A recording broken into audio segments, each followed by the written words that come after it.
אצלי הכל בסדר.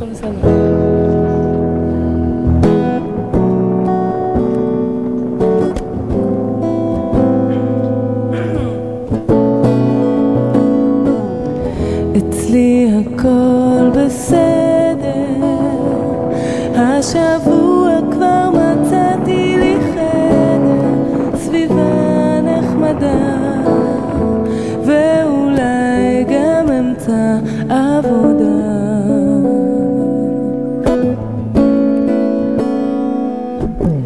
על גג כניסה נפרדת, קצת אחו והתקרה יורדת, מרבד מקומת, אבל לי לא אכפת. כמה אנשים כבר חיכו אליי ברחוב, גם הכרתי שניים, אחד כזה גבוה שרוצה עליי לכתוב מאמר בעיתון,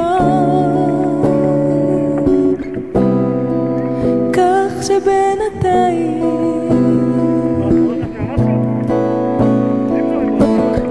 אצלי הכל בסדר, מאחד החלונות בחדר רואים את הים, הסתכלתי משם, קניתי במכולת מצרכים בשביל שבת,